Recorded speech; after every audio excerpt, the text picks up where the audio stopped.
الحمد لله رب العالمين حمدا كثيرا طيبا مباركا فيه كما يحب ربنا ويرضى وأشهد أن لا إله إلا الله وحده لا شريك له وأشهد أن محمدا عبده ورسوله اللهم صل عليه وعلى آله وصحبه وسلم تسليما كثيرا أما بعد السلام عليكم ورحمة الله وبركاته أجمعين اللكم ودي الله تعالى انتيغا وغتي سوى دي لحالة سوى كما ودي الله نياغا غنو نيانا كموي فبنيغا الله تيغا نيما نمبرنا الله غنو نيانا كموي فبنيغا سبريني جاربي يمبرنا ونصلي فارسن كما علي صحابني علي دنكني علي سرسوغا يا خدي ما وندي ينكوتا Allah ganno sukka pa annabi jama hammi gumu beni gado batenga fu beni gede duwa umuro ma fu beni ge ma ko imme Allah wo besu khala Allah wo besu hammintu Allah la wasu hammin jarana Allah ganna hammin ko urugindini Allah ganne jarabi yuntongono otunto beni ga sakko ma ka optalin kaninga kanin no idaga sikki ikori daga no kusiya la hawla lahum wala quwwa illa billah Allah ganne sahakin nodiya Allah ganni sahakin nodiya na Allah mbattenge bella no hunga na wattu kunya junubu yampe na jarabi yukutongo ya rabbal alamin kara furu beni ge fati ode Allah nyaga subhana Allah ta'ala nga hinneni ya Allah ganyam peni maga no gakara mo gonsirondi no dusuke fannabi jamanga yawm al-qiyamah kharsa surubeni ganto kitta mo gante message ni jabini onte du tawunu sahambela hunyani re Allah nyaga Allah ganne sahanya nan da khasusu danga no da khale gen siro gollube o gi deberini ya rabbi Allah ganne nyana Allah bana khanne ma sire maka kawa golle de ante tum Allah de raga mama raga maka ne fi golli bure ante tum Allah nan biite mana yam pamma ya garin ne fi golli bure yogo yi ade musine nya to sitini ko annabi ga ko alayhi salam me musine ngara aga telleyge ame yigande kine ame jikine ame musine ngara imena fo muriduda akinde kera ga golliro henyi amara ga golli gebe janka ke musine hakunya sababu yake mamma toge yawmal qiyamah annabi ti garakero imbenga asababu nagira musine kira ngundudu amaga kala ari hadise nga khadi yagare nyani jena na yagare nyani sangana nyani ahinna wulle nyai agire minindi atallahu ta'ala nyampama النبي لكم وغدي صلى الله عليه وسلم ننتي يغور يتقلب في الجنة كيف يشاء أجيل من كبنا أرجنا نغم غبي قالنا أسبابني أدساسي نبغو كلنا ننتم مغسرتورو قد الله بني أمورتي أكوتا ما مغك وقول لي بابا مغني قول لي بريغي قول لي الله كمن الله مورتي كيف الله نكني رجنا وري الله نيغال الله غنو قولو نانا الله خني مغ Allah ganne du ko intaxu bakke Allah ganne du muguye bakke Allah ganne iblisa taqim bakko gollunga Allah ganne halmaru muntaqi bakko gollunga angana tanga gollini Allah danga Allah bane ya murude wallahi angame Allah muru ko ta susafeyan ko nginanda gam petenkirnan kam angame Allah muru ko ta susafeyan ko nginanda manne khibare ya muko anyimme kam anna ko si gollingara kenyani nasiha nyani nke katimme tan asu رضا الناس غاية لا تدرك أما رضا الله غاية لا تترك نا الله دنيا يمورو واجبين ينونا كن يمورو خسرو كدنيا مغمورو لا سرون سولانت دنيا نندا سولانت بلنا يقول أن سرون ديني لينكي تي انتري يقول خنما خمنا كن ناري تاغو أنا مبنوندي يقول خلا يمبنون ديني لينكي تي بردي يقول خنما خمنا انتري يقول أنا رنجك كاننتيغا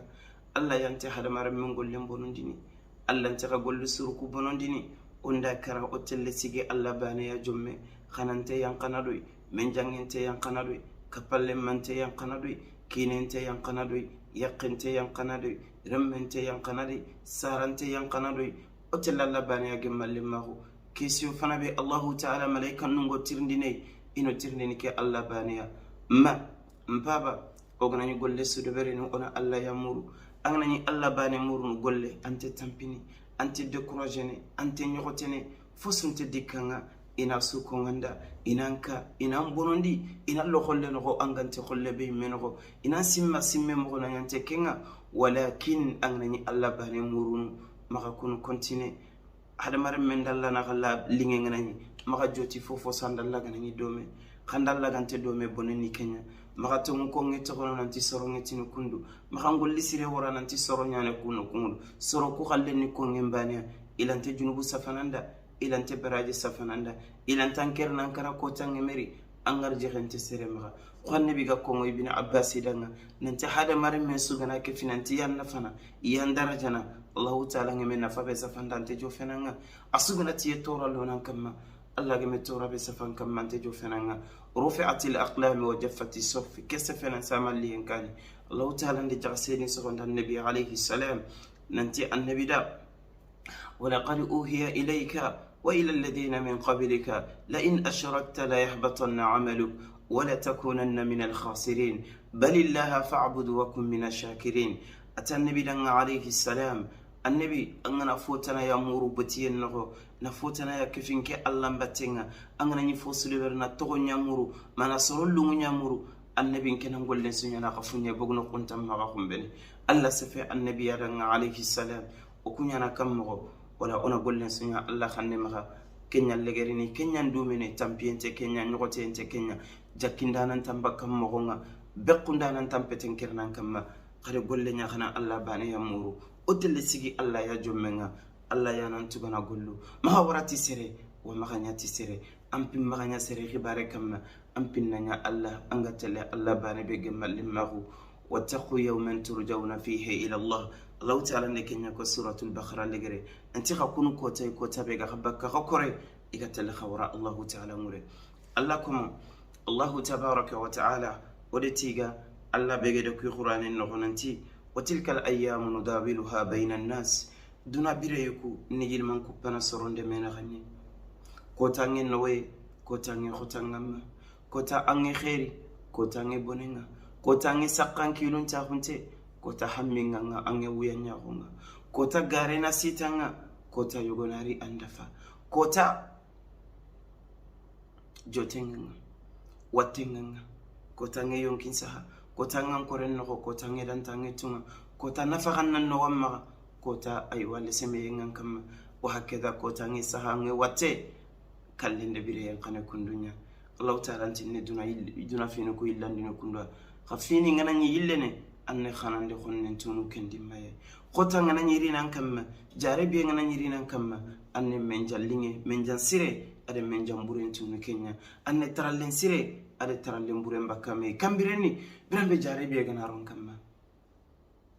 na'am allah ta'ala nde kenya ko allah yani sunun kama allah yani nyaliyen kama allakum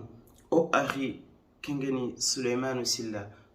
o dare me khanuti allah ke ari bireso agana ko agana famoy agilla ga déplacer na gari no wori qarsun qaso ke gado ko joni ngoro danaga adi kore nyangilli igari no khanta sheikh haruna ngana fama ngalla dikinga sheikh haruna ne mulan na langoriya ke ari suleiman kentare message ngai nanti iya qenji ditigo ada ke yaqe asasa rambunu ke yaqe asa odadi mare metu makka 2018 ma yohungarni ro are akhi suleiman sillana ganga asano kapallen siro golnya limma suleiman no kapallen manya o khana nyani ay manni togolloninga agatini harun abubakar siddiq ahne ke togotu agaroninga togontelinginda agimbaka ayantina abul aitam ke suleiman ad message ngarar ni nanti ikore kingeni khojodunke asasarambunu nanta jidi tilenyugo alhamdulillah ode kenya gali ngeme kharo mamurusi o mako video imenanti silamini nandua oge mungu oga kenno nga khadi fare tanari ken qabila bani ken fammi bani nanti ke asasarambunu suleiman silla ya qengeni age jidi tilenyugo nanti asasarambunu faba gasage ken kota afati naam papa sarambunu pati ke papa ndaga na me wori biresu atini gakku kisma yananga mama ya garengiri ba gola ya gakura ke papa sarambunu baka khusania papa mpati naam papa mpati oidu nga suleiman silla oidu nga ndankoren sudanga asasarambunu oidu nga nde fammi sudanga oidu nga fammi sarambunu susudanga khusani no honga faransi no honga o do nga trapu muma sudanga oda ke faba khennenga kingeni papanga ode Allah nyaga Allah ga hinnene Allah ga nyampene khare ga Allah kitenyani asa Suleiman Allah da khakulingo khanya khalinte Allah ta'ala nda khafabare khaykhad naam Allah ta'ala kitenyani kiyani kota nyakhaliye kota khasunu nyani Allah ga hinnene papanga Allah ga nyampana ma na firdausil a'la nya sabatiranga Allah be godo da khakufuti ke Allah ogere me khanuti ke Allah be agantol suko fo firdausil a'la ya rabbal alamin kindange empalle o akhinyani khadi o khananyani o kapalle manyani Abubakar tolo ogani problem su ogani Allah qibari su ke Abubakar tolo yodo batenga khaya renga yirame su agarundininga wallahi me khalsirai abada qagire yirame suringa liye malinga min godere ke Sheikh Abubakar tolo ane kutu agaritini anya bazanya iba anya fotana ngene senne kebe anati telenye tan directeur nyen anati yogona lira mutinde ge kinega kuma ati gakku khaga video de berno sino kundunya khan khawana ngori woro mo khosire jazakallahu khaira ke Abubakar tolo kha aya qenjidi ti yugo ay watenenge ke kotam ode Allah nyaga Allah ganna khabirandini Allah ganne nyana yugo Allah ganne nyana silami nanya sara batana kendange empalle o imme akhinyani o kapalle manyani anti ngalla no kusu faransi aganteli mbatenga kengeni Ismail saho nde Ismail Allah ta'ala nyande koy Abu Hurairah tagalo annabi ya magobe ngana simmetani annabi alayhi salam ko tabageni Muaz rogana aga yilma kupana ga dokhne afatano anta ya Muaz kenyande fotalanke fi inaganga tani khibaru yerni Ismail saho ngana butuna ndokhay kenyane Ismail talantin tondine katay kenyane courage talankinne gollen nokhanga ke Ismail saho uronde ke ayro batenga qaroge ni woroni oge yilleno sun qaso tafsirun qanema wallahi adeno kun sawara saqadu ya gillodo ya ore Allah nyaga Allah ga nebreke runay ke Ismail saho agado khire Abubakar oge ni telle oga gilla Abubakar tolore men kunyi ndele daga limine ngori Ismail lo khire Sheikh Harun tinam atinya qe salimata ya tera jagil murtanin kegeni ama geni mama hawa darame nanti ya qenjidi tigo Ismail saho Franciano nga aya qenjidi tigoy aywa ode Allah nyaga Allah ganne birandini nanya silami nanya duwareme nanya sarabatana na khilse khotere na fumandi fabadi imasu ya rabbal alamin kendangem palle kemuro nyimme kentala takota al akh Ilyas Dukure Abu Magasa Khasiru Fabasire représentant ngeni Bamako inonga Ilyas Dukure appelli nanti khakawu nyagare nanta jidi tigo masha Allah sagasire de Fabasire kuko inonga lenyugu nakati afageri lenyugu sikki afageri al akh Ismail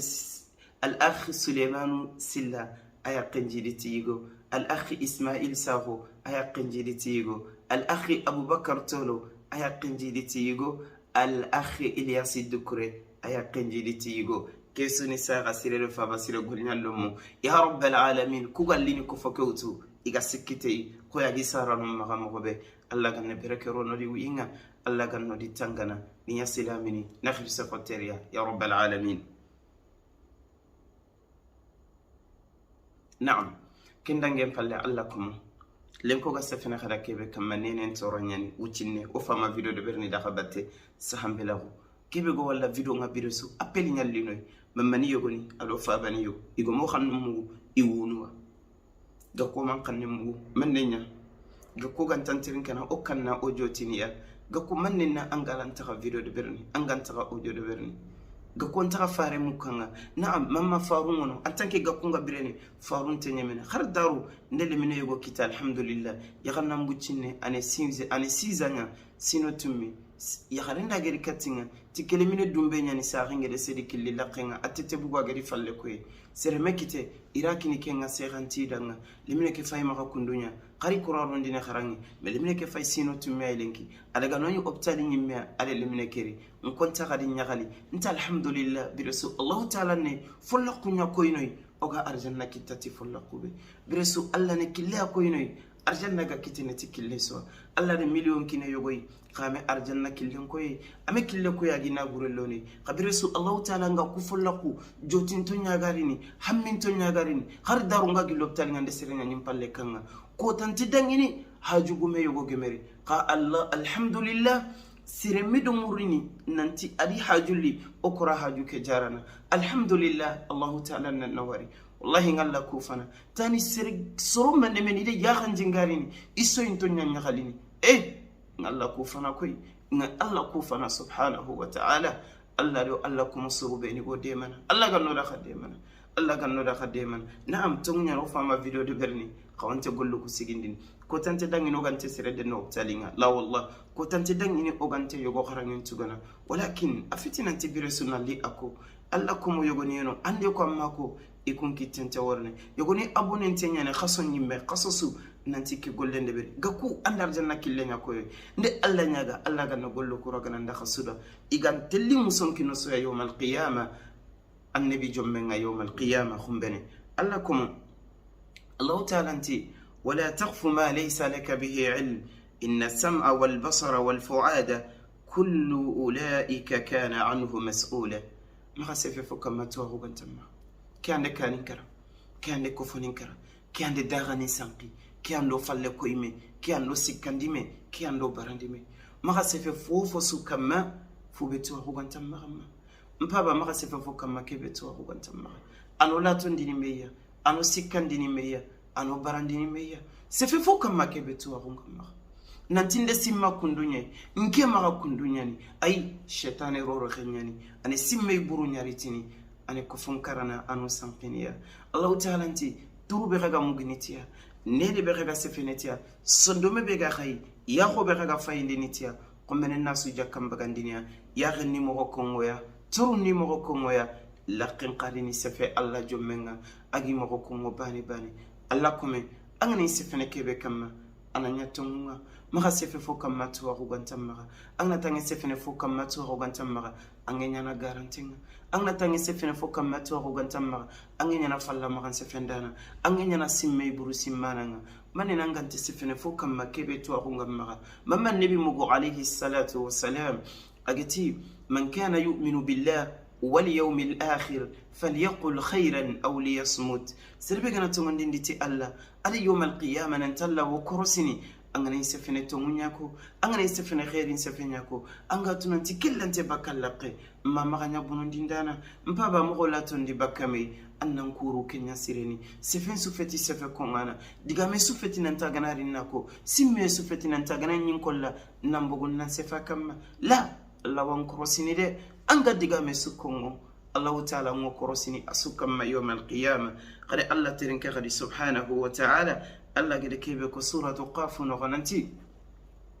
ma yalfidu min qawlin illa ladayhi raqibun atid ay bege sukeli atikalli malaikan nilli atisifebani sunte baka khalaqinga illa magantanya safandana nyaga da bakabatinga kanti fofo sukongo ay imam ahmad ibn hanbal nantagini kallenga tenga dimmabe ani kama agi kitenya rono ila qinga sakratul maut nge khotamaga gutume nge khotamaga remmenge tirindini mpaba mannini atigaringa wotte bede berni